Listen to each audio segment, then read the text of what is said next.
Hey, welcome to the 7 p.m. Tuesday night live session. I'm Jacqui Lewis and I'm the clinical nutritionist for BN Multi. And each week on Tuesday at 7 p.m. Brisbane time, we meet here on the page and go over the week's questions from the crew. In the group, there are a number of opportunities to record your questions during the week, and we see that everybody joins in and answers. Some of them I will extract and answer them as an example for other people in the group and others who are experiencing the same things. So please keep your questions coming. It's very helpful. This week also the topic we're covering is energy and fatigue. And, you know, those things are quite common conversations after weight loss surgery. So we'll go over what is energy, how is it produced, why might you feeling less energy, how do you boost your energy, those sorts of things. But first I'll answer your questions. I have a question from Jennifer. Where can I find advice as to the preferred protein powder, juice or cordial? We've done a number of articles on protein, and if you go to our website, the bnmulti.com website, pop in the top search in the search pane, pop the word protein in and you'll find all of our previous articles we've written about different types of protein and why you would choose one over another. Each different product or the basis of the protein powders has a different mechanism.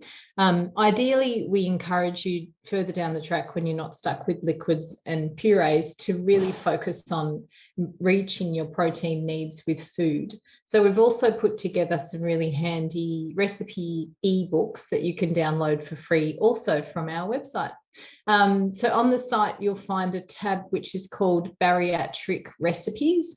And in there, you will find a range of different books for different stages. And I think we've got healthy snacks and a few other like salad jar recipe books and that sort of thing. All of them are geared towards your needs after bariatric surgery. So they're all really good quality protein-based meals with healthy carbs as well.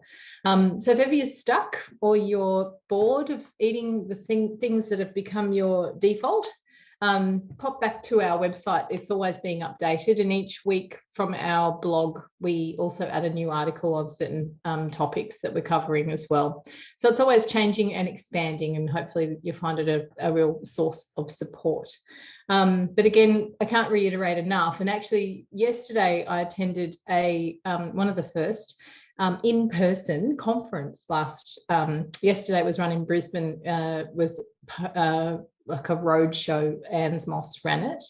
And so it was a group of dietitians, bariatric dietitians and practitioners, nurses, that sort of thing, all getting together to get an update on what the recent information. And they are finding more and more that even the recommended 60 to 80 grams of protein a day is not meeting bariatric patients' needs. So it's looking at, they are looking at review. And also we went through some different cases of patients who are not meeting their protein needs after surgery, and the implications of that are quite huge as well. So the 60 to 80 might be hard to meet, but it's looking like even so further up the scale up, depending on your weight and your ideal weight, how much protein you need. But I just wanted to reiterate how important it is to make sure you're getting at least 25 grams of protein with every meal and at least 10 to 15 grams of protein with every snack. And that's a consistent thing that needs to be going in. So it's just a reminder. I also have some questions from Jennifer. Actually, that's a top poll result. I'll go through that in a minute. Julie asked, does anyone else suffer irregular bowel movements and constipation? We covered this just a few weeks ago, Julie, so you could look back over our live session. It was 2 weeks ago on reflux and digestion. And I think I spent about 40 minutes talking about the ins and outs of bowel motions and digestive complaint after weight loss surgery as well. All of the live sessions that we run on a Tuesday night are posted on the Australian Weight Loss Surgery podcast website. So there's a bank of all of the live sessions we've done, all the subjects we've covered, and the questions that I've answered in the group. So if it's not there, it's not worth knowing. But yes, it is quite common. Julie said she's almost 2 years post-op, and since having my excess skin removed in October, it seems to be a problem. The dietitian suggested taking a supplement fibre, which I've been doing for 3 weeks now, but nothing has changed. Sometimes there'll be a transitional period, and if you have had what I'm guessing, this is a guess, is when you have any kind of surgery, your digestive system is impacted by the drugs and the change in the diet and the downtime and that sort of thing as well. Skin removal surgery, often you have a period where you're not exercising, you're not moving around very much, and that can often contribute to constipation as well. The dehydration is a contributor, and also the microbiome will get disturbed by the drugs and perhaps the diet in the recovery period. So taking fibre will help. It may not help overnight, but it is something that you would be looking at to do quite consistently to get that kind of ongoing benefit. There's what we call like almost a die-off period where, you know, the less friendly bacteria are being replaced by healthy bacteria, which is what the fibre is there for, to help that to grow. So persist with your fibre. It's not always that it's not working. It's just it does sometimes take a little while. When you're taking fibre, you also need to increase your water. So making sure you're getting enough water coming into the diet as well is important. Trayanne was asking, who here feels thirsty all the time? How long did it last for, and what surgery did you have? This one could be linked to just having surgery, being a bit dehydrated. Also could be linked to the ketosis, the fact that you're using fat for energy when you're in a calorie deficit state after surgery can give you this funny taste, and it's almost like dry, smelly breath. It is a ketosis state, ketogenic state, and it will almost smell like ammonia or like kind of a chlorine-y acetone smell. So that's when you know you're using fat for energy. It also, I would eliminate, if it's a new thing, just ask your practitioner, ask your team about it as well. There are some other issues that are linked to feeling thirsty all the time if it's unusual. So those sorts of things, just good to get them nutted out so you know exactly what's going on. Next question from Mary. I'm handling the food and the diet really well, but I can't handle is my hair falling out. Does anyone else have that problem? Yes. Early stages of after surgery, it can be due to the shock of the surgery and the reconfiguration of your whole system overall. We have done also lots of articles and blogs on hair loss, and there's some great links to the research into bariatric hair loss as well from those articles on our website.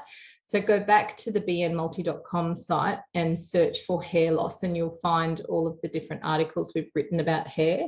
If hair loss is prevailing after 6 months after surgery, it can be an indicator of nutritional deficiency, so it needs to be investigated.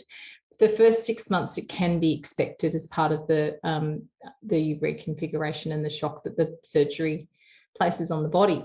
So it is an indicator of what's, you know, a lot of people are kind of rushing back to work and expecting to be able to go about their day as they would have prior to surgery. But you can see by these strange outcomes that there's a lot going on the inside, and that needs to be recognised. Kathy asks, I'm just asking, do we ever get to have coffee or Pepsi Max ever again, or is it just water and protein water for the rest of my life? I don't like orange juice anymore. It upsets me. So coffee's not off the table. And I would say, and you know, 1 to 2 coffees a day is not going to do you any harm. Depends if what you put in the coffee. If you have a coffee with 3 shots of caffeine in it and 2 teaspoons of sugar and a whole lot of milk, that will probably add up towards the end of the day to be blowing out your calorie intake. But if you're just having, you know, espresso with a dash of milk and no sugar, it's not going to harm you. And there's research on the antioxidant value of coffee, but it's more moderation and understanding also that caffeine can be a diuretic. So in a time where you're looking at maintaining hydration, every cup of coffee you drink, you will lose 1.5 cups of water. So you need to be aware that if you are drinking coffee, you just need to watch your water intake. Pepsi Max, nah, we don't need it. I'm a bit of a Nazi though. There are reasons that they do eliminate gaseous drinks, sodas and soft drinks, and it's due to the risk of the gas in the pouch stretching where you've had your anatomy reconfigured. With bypass, I've read there's risk of damage to the joint where you've had your pouch attached to your descending colon. But yeah, it is a recommendation that fizzy drinks are steered away from after surgery for that reason, but also they add no value from a nutritional perspective.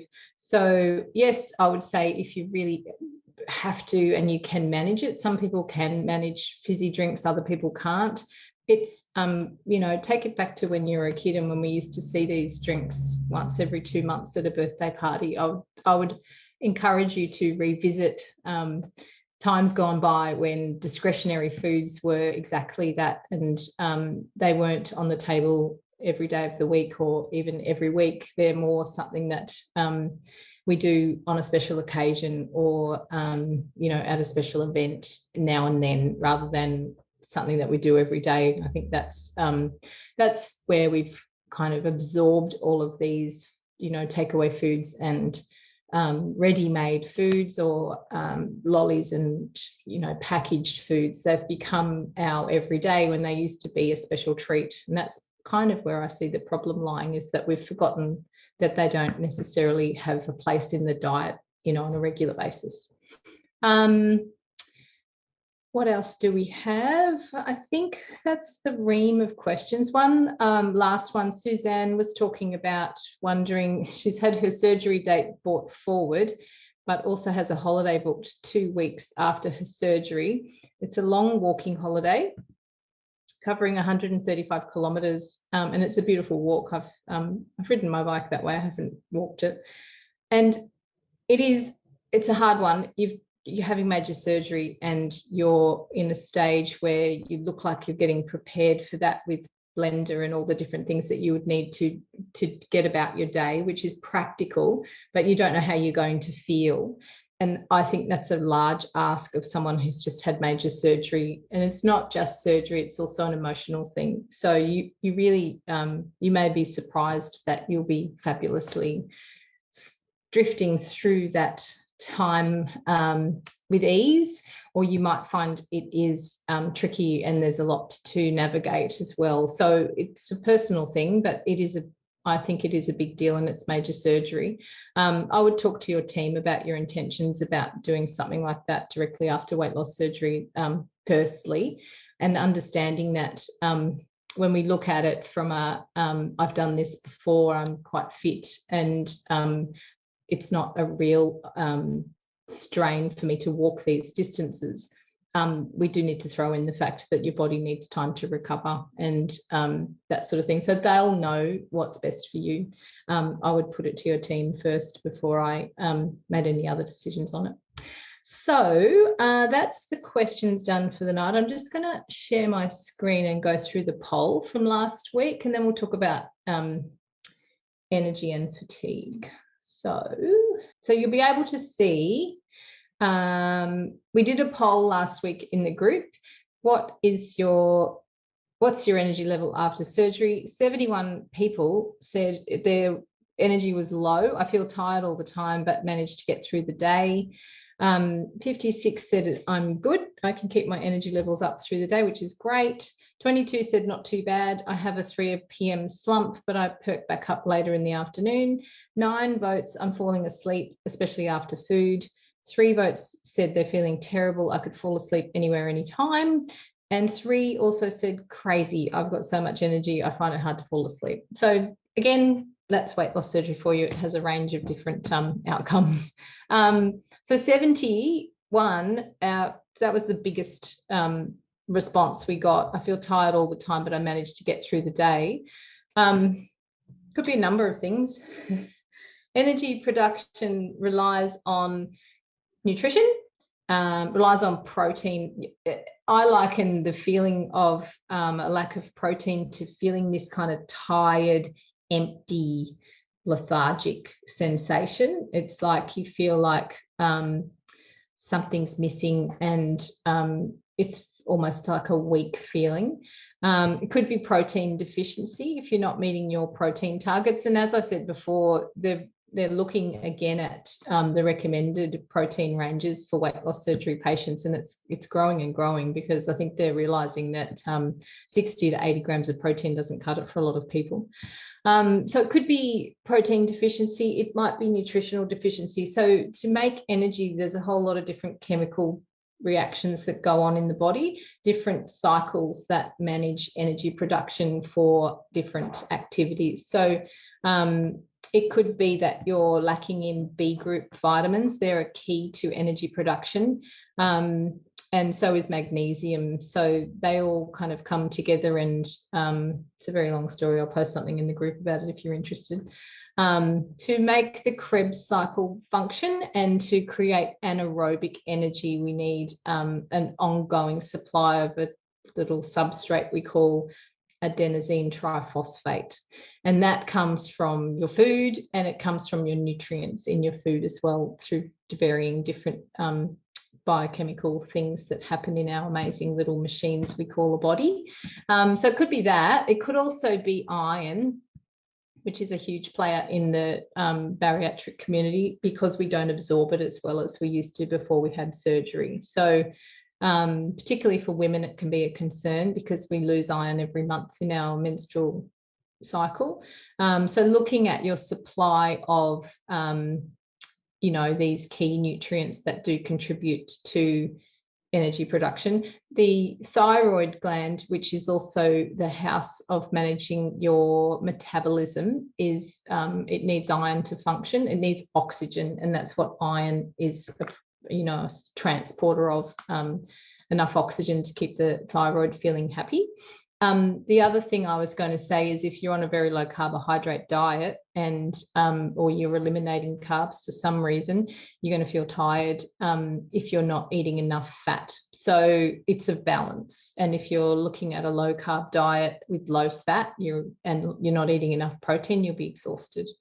It's also looking at what you're doing in a day and how much energy that takes. And some people are subscribing to a diet that's as low as 800 calories, and then they're exercising, going to work, and it's fabulous because it's this new way of living, and you're motivated and trying to lose weight and change things up. But often there's an understanding that less calories means more weight loss, and that's not always the case. So your body needs a certain amount of energy just to function, to breathe, to digest, to eliminate, to keep your brain functioning. And at 800 calories, you're really pretty much on the cusp of not enough energy. So if you're adding exercise into that, or weight training, that sort of thing, you really need to talk to your team about getting your daily requirement of energy reassessed, and just make sure you're meeting those needs as well. When you're exercising or you're doing, anything that requires a recovery period, you need more energy, but you need more energy just to recover and to sleep well and that sort of thing as well, to protect your muscle levels. So the other thing that can be happening is, if you're feeling really tired, you could be losing the wrong tissue. So making sure you're meeting your protein needs is it's the major key to your success, because it means that you won't lose your muscle.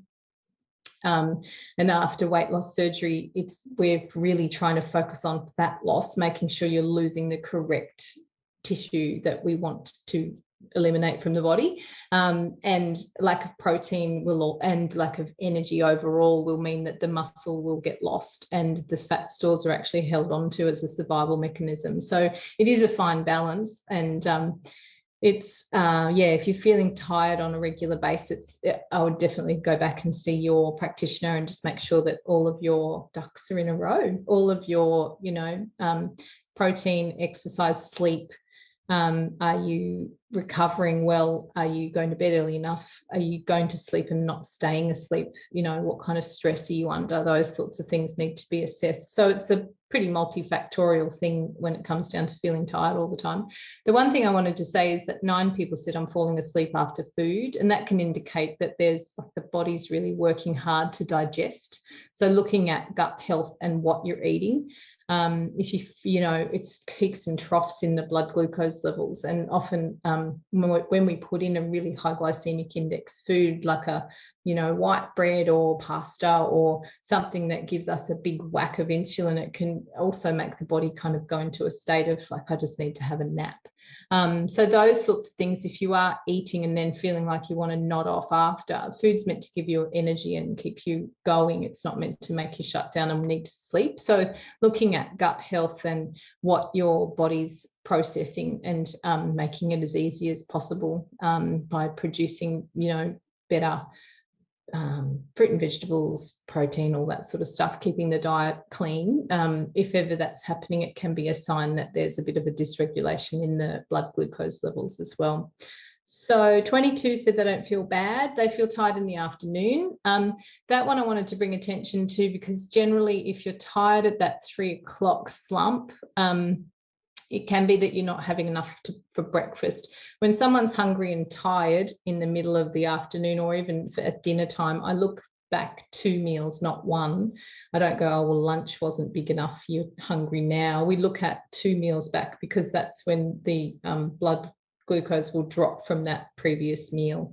So it could be that you're starting the day with not enough food and not enough protein again. So the takeaway is eat protein and take your multivitamins every day. So the 3 o'clock slump, often if you're hungry or hangry at 3 p.m, you need to boost up your breakfast, make sure it's substantial enough that it gives you that energy to get through the day. That's the whole idea of breakfast. It's break the fast. That's what it means. It's breaking the fast from overnight. So if you miss it, and you're not eating until 10 or 11 o'clock, you'll be exhausted because you really don't have anything in the tank from the night before. So brekkie also is linked to better outcomes for weight loss. And the reason is that you'll eat less over the day if you have a good high protein breakfast with a little bit of fat in it. So I recommend, if you're not eating breakfast, it should be your goal this week is to include a good solid protein-rich breakfast if you can. So that was the poll. I think energy production, looking at, what it takes to make energy. We've discussed the different nutrients that are involved. Looking at sleep, if you're not sleeping very well, trying to turn the sharing off.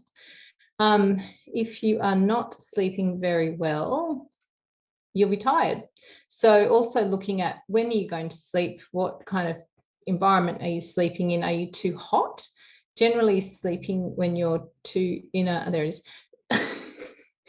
when you're sleeping in a room that's not comfortably on the cusp of cool, you won't rest as well. Iron deficient states will also you'll get to sleep, but you may not stay that way. So it's important that you look at these kind of things and record your patterns. If you can, if you go to sleep and you're exhausted at night and then you are awake 3 hours later, I would have a look at iron, magnesium, those sorts of things, because they help with sleep maintenance. Are you relaxed? Do you know how to disconnect from the day? Have you got those mechanisms in place? On our website, we have a range of articles on sleep and sleep hygiene, which will help with setting up a routine and talk about the different reasons we need that, exactly what it is, a routine of going to bed at a similar time every night and waking up at the same time of day. Tired can also be a lack of activity, and that'll make you feel tired. So looking at, we can get stuck in that rut of, oh my God, I'm so tired, I don't want to exercise, when exercise might be the remedy to help you feel more energetic. So start with a little bit and see how it feels. If you're tired all the time, you know, walk for 15 or 20 minutes in the morning. It doesn't have to be at a marathon pace or a breakneck speed. But it can be the key, because it helps to start toning your sympathetic nervous system, and it helps to release lots of healthy endorphins and that sort of thing. And the research is showing more and more it doesn't have to be, you know, high intensity, you know, burpees and squats and all that sort of stuff. A walk it's going to produce health and you know, benefits for longevity any day of the week. So even if it's a little bit, just see if you can throw it in on a regular basis, and generally that will lift your energy as well if everything else is in a line. If fatigue and you know, lackluster feeling is going on for more than a few weeks, I would definitely talk to your team. It can be expected, of course, after surgery when you're recovering, you're not eating very much, you know, things are a bit hit and miss because you're trying to work out how this all works. And you're eliminating the drugs from the actual operation. So that's a time to go easy, flush things out with water, that sort of thing. But anything that's prevailing or is unusual and is uncomfortable and you're missing out on enjoying your life, it's certainly worth talking to someone about it, because it could be just the simplest little tweak that makes all the difference to how you feel every day. B12 is a big player in energy production, and it's a major cause for deficiency after weight loss surgery as well. So the BN multi chews or capsules have got in it everything that you would need to maintain your levels generally, if you take them twice a day. And the key to that is that they will help with energy production as well. So often that 3 o'clock slump is a good time to put your second multivitamin in, and it will help with your cognition and, you know, motivation and your energy levels as well. So looking at those kind of things, and just the general health of your diet overall, what kind of energy is in it, what kind of carbohydrates are you eating? Are they slow release, you know, sustaining carbs like brown rice and you know, wholemeal grains, if you're including those in the diet, or are they quick hit, you know, white insulin boosting high GI foods, which will dump you off feeling tired later on. And sometimes when you are tired, that's when the cravings will start for those kind of starchy foods and sweets and drinks that will meant to boost your energy, or caffeine. And you'll find, yes, they give you that kick, but they drop you off like nothing else later on. So the idea is not to kind of go through the day with big peaks and dips of energy. It's to work out how you maintain a sustained and healthy level of energy without needing to keep topping things up. When you're doing that, you'll find you'll be taking from the body more than you'll be giving to it. So if you start the day with coffee because you don't want to have breakfast, and then you have coffee in the middle of the morning, and then maybe you eat at 10 o'clock, you're really taking from your system, because you're asking for, you know, it to perform with no substrates for performance. Like, and perform, I mean, do your job well, or, you know, look after your family well, that sort of stuff. That's performing as far as I'm concerned. We all have these different things we need to get through, and the more life you bring to it, you know, the more enjoyable life will be as well. And on that, we talk about energy, but we also talk about vitality. So there's a difference, in my opinion. Vitality is like your zest and your get up and go, and your, you know, the ease at which you pass through the day and how much you enjoy it, and how healthy all of that is as well. And when your diet is in line and your personal care, also your self-care is in line, you'll find your vitality starts to escalate as well. So if you're tired all the time, but you've got a busy family and everyone wants something from you and you're really, really putting people first, you may need to have a look at that as well and reassess where you're going to take something back for yourself, because there's nothing much else to give when the cup's empty. So you need to be filling up your cup first, and then you can be the best version of yourself for all of the other people who want or need you. So it's learning how to manage that and being okay with saying, well, I exercise in the mornings now, so do you either want to come with me or I'll miss out on seeing you, because that's what I'm doing. And it's these self-care techniques we just need to implement, and they slowly build up to be, a very balanced and fruitful way of living your life with, some joy in it as well. I'm going to just check and see if there's any questions in the group. I can never see my own. Shouldn't say never. I just am technologically challenged, as you probably would know if you watch on a regular basis. Let me see. No, it won't show me. So if you've got any questions on anything we've spoken about, I'll also have a look. There's usually down further prizes, and I need to share the screen again for the prizes. So that's moved again to, hang on a sec. I'll share the screen and show you this groovy new product we've got in and tell you who won it. I'm going to share this screen. I'm getting good at this. So here's our new who won this awesome prize. This is very cool. Digital spoon scale. So you've seen our big jug, which is a measuring jug with a bowl on the top of it. You clip it on and you can weigh your food, liquid, that sort of thing. This is really good for like a teaspoon of liquid, or if you've got medication or anything like that, you need to measure at smaller quantities. Very sensitive. So it's you just fill up the little spoon head with whatever it is you need to weigh and press the button and away you go. So we're giving away 2 of those tonight to our Transformation Tuesday winners. Look at this, it's so inspiring. Tamara Fortunate, she's fortunate, 52 kilos down in 8 months. And some of the people that we have in our group are so incredibly motivated. Absolutely loving the gym. Hit a personal best of a 50 kilo 1 minute weighted plank today. Weighted plank. I was pretty proud of that, and you should be. You've done an amazing job. So good on you, and I hope you enjoy. Oh, if you're a winner, please send us an email to support@bnmulti.com and claim your prize.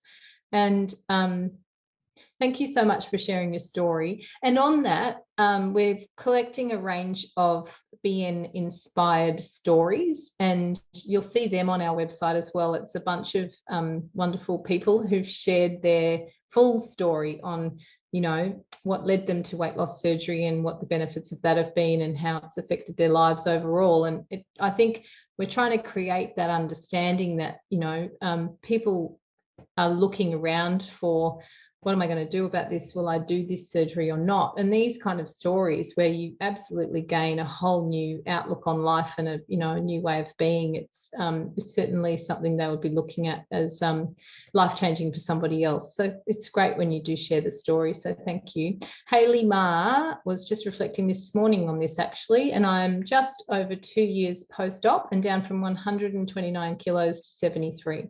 That's amazing. Loving life and very thankful for the gift I've been given. And yeah, there's another incredible transformation. Well done. And you also have won our wonderful spoon, Hayley Ma. So just send us an email. We also post and announce the winners in the group in case you were unfortunate enough to miss my live session tonight. So we won't miss you. And we're all sewn up. I think I will try one more time to see where these questions end up. And prior to the live, I could see them, and now it's not on my screen. But any of your questions from this time, when they come in underneath the video, I usually spend some time afterwards and get back to you. So during the week, please pop your questions in the group at any opportunity, because obviously they always help someone. And stay tuned for what's happening. Stay tuned for next week. Stay tuned for our next podcast. I've done a few patient story, a catch up with Izzy Lascelles, who I did a podcast with about 9 months ago, just after she had her surgery. So we've got an update on what's going on with her, which is great. Also, I met with Lauren Pete, who is a health coach, and she's a bariatric patient and a mum of like 3 young girls. And she started a health coaching business for specifically for bariatric patients. And I got her take on a few good tips and what to do. And then the next podcast also we have coming up in the next little while, they're not in order, is a great session with Carmen Mantanu from Victoria. She's a specialist plastic surgeon who performs the body lift surgery for bariatric patients as well. And that's a fascinating session. And yeah, just to give you some insight into what that journey is all about and how to best prepare for that. We talked a lot about preparation and recovery and the best things you can do from a physiological perspective, but also psychological. And it does highlight again how complex the whole process is, but it is certainly the end of the journey, and she was wonderful. So that's the next little podcasty bit. And don't miss this week's news, because we're talking again about energy production and fatigue, and it's just a adjunct to that. So I hope that helps you, and I hope you have a wonderful week. Take care.